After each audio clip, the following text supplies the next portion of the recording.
Welcome to the Disco Doctor, and uh, here we go. We're going to be talking about the dreaded Three Amigos. And if you don't know what the dreaded Three Amigos are, it is your ABS system has gone bad, and there's a whole bunch of different reasons. But the reason why it's called the Three Amigos is because three lights come on your dash, and you saw it in the thumbnail, but I'll post it right here real quick so you know what I'm talking about. It is your ABS light, your hill descent light, and your, oh man, what is it? ABS, hill descent, and traction control. There we go. I don't know why that traction control one evaded me, but anyway, it's ABS, hill descent, and traction control.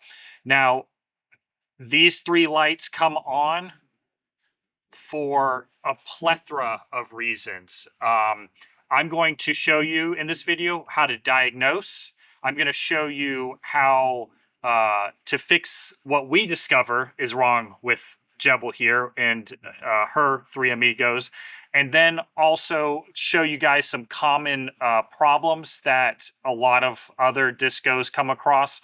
I do have some parts that I kind of pre-purchased because I knew it was going to happen, and this was because of the tariffs, and I kind of pre-purchased them, and knowing that parts coming from Britain were going to cost more, so before those tariffs came in effect, I purchased a few common ABS issue problems that are with this, and I will go over those. Blah blah blah. I'm repeating myself, but so let's go ahead and talk about what are the common occurrences of why the Three Amigos happens. So I'm going to start from the top and work my way down on common issues of the Three Amigos.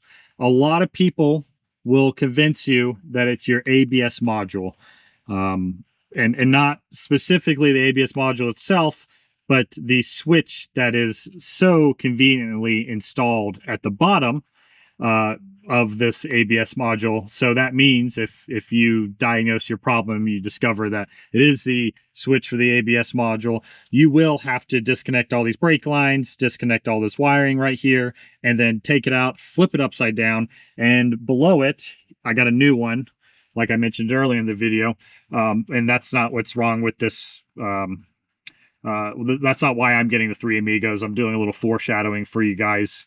But I just wanted to point this out because a lot of people on the forums will immediately try to point you in this direction, and it might not necessarily be the reason why.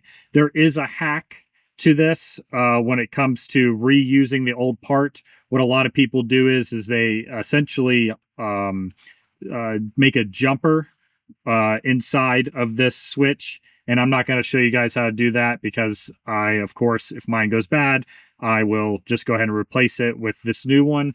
But the jumper supposedly eliminates that problem from ever happening again.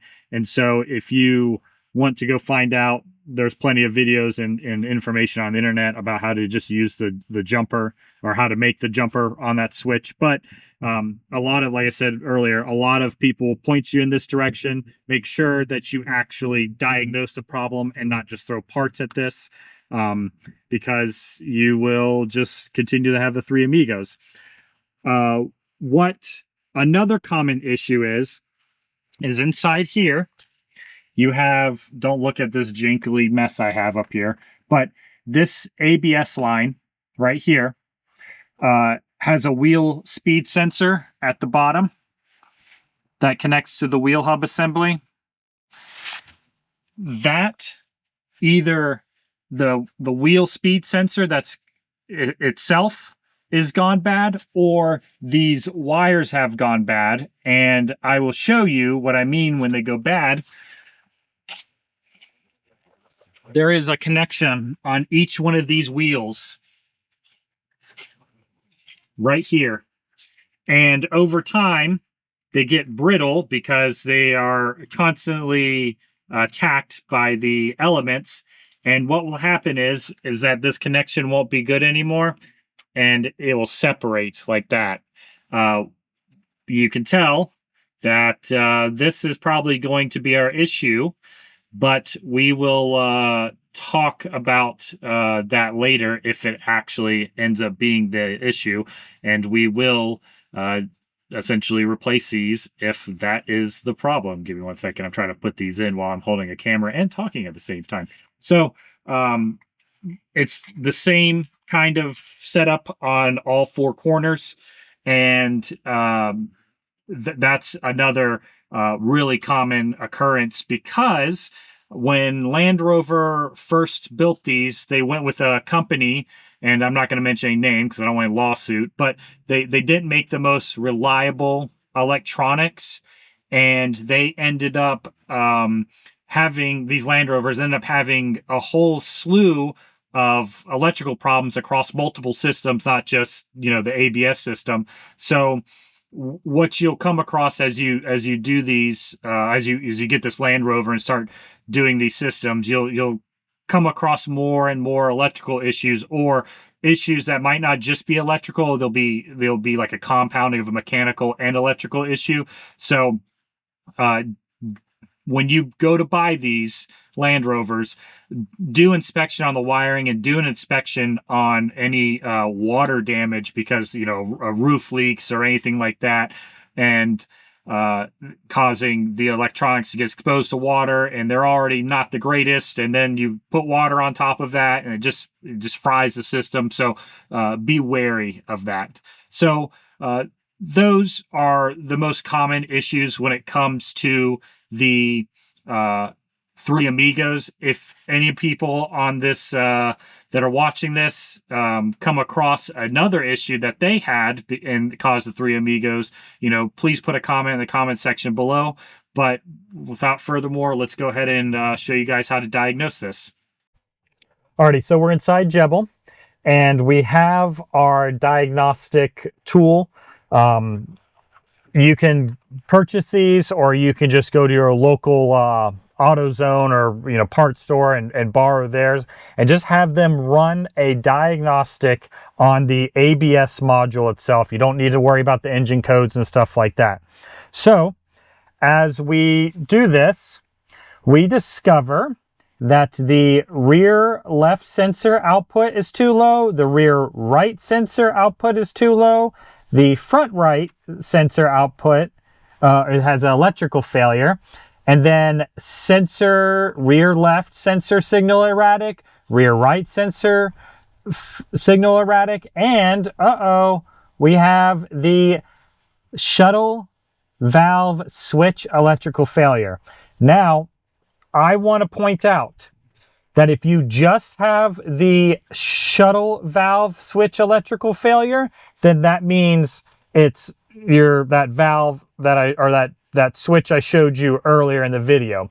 But if you have all of these, what the computer is going to say is that this is not working properly, but that's because all of these are making it work improperly. So we need to go through and fix all of these before we focus on that. And what we're going to do is we're going to fix all of these, erase all the codes, and sometimes it takes anywhere from 5 to 25 miles for a code to effectively clear, even if you cleared it with this, because it has to kind of test itself, and so it needs to be driven.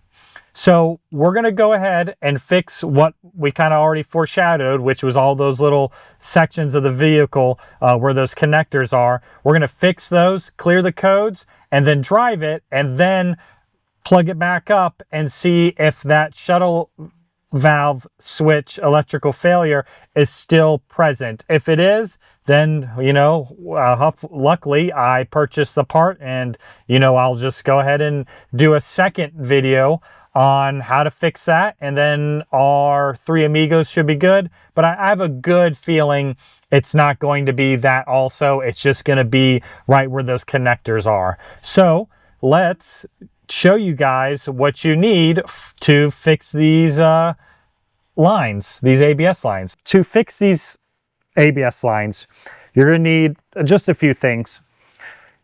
You're going to want heat shrink butt connectors. You don't want to use wire nuts because wire nuts will allow water to get in easier. Water will get in with these too, but it's a lower chance if you do it properly. That being said, the best way to do all of this is to actually redo your ABS, get a whole ABS wheel sensor line. It comes with the actual sensor itself. I'm not doing that because they're about like $100 a line, I guess you would say. And this whole setup is less than $100. And if you could tell, I need to do 3 corners of my vehicle, and you know, that's $300, where this is going to be significantly less than $300. This is not the industry standard on repairing these, I guess you would say, but it is a way to do it that is the most proper with the cheapest option. You're also going to need something to heat shrink these things. I have my heat gun right here. I've seen people use lighters. You have to get these up to, oh, there's nothing on here. I think you got to get it up to like 300-400 degrees. So anything that gets you up to 300-400 degrees will work. You need some electrical line. This is 14 gauge. It is significantly larger than what the ABS lines are. They're anywhere from 20 to 22 gauge. And if you're not familiar with gauges, the larger the number, the smaller the wire. So this is, even though it's a 14, is actually larger than what's on the Land Rover itself. This will work. It'll just be a little bit of a headache, but we'll get past it. Now, you will also need some type of wire strippers and cutters. This is to, of course, cut back that connector and to restrip it so that we can connect it into these butt connectors. I just want to say butt connectors if we're going to be honest.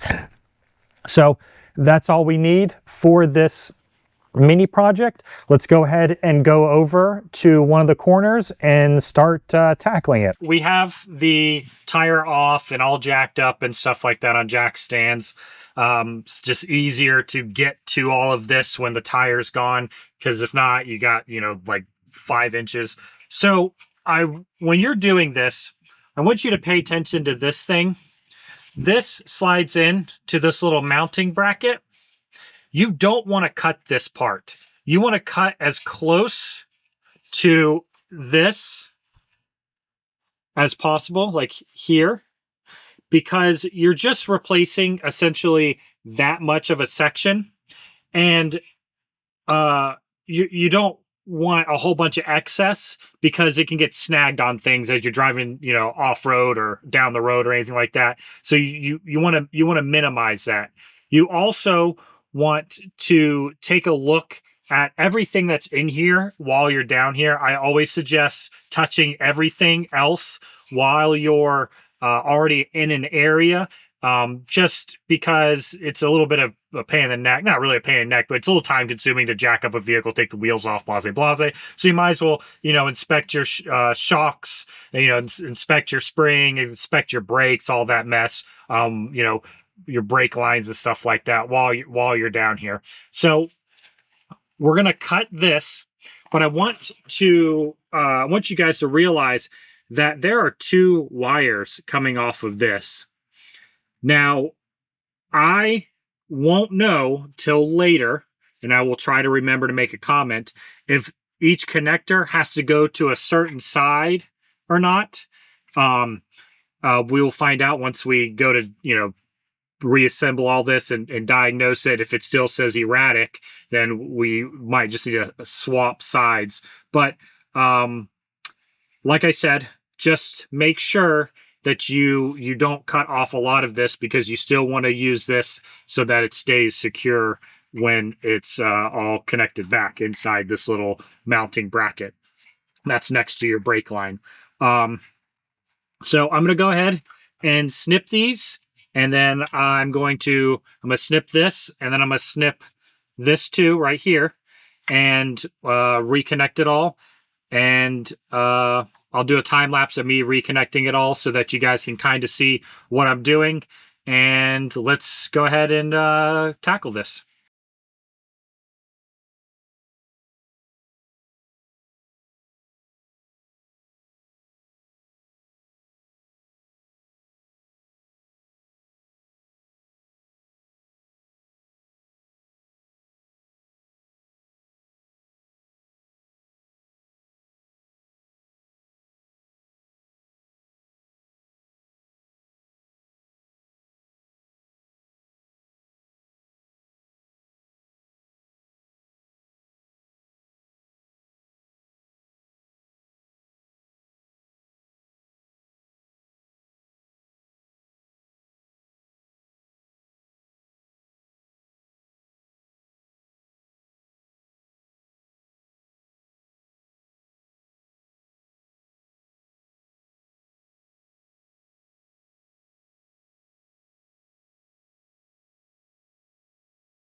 Alrighty, so I did all three corners, and we swiped the codes and then took it for our little drive.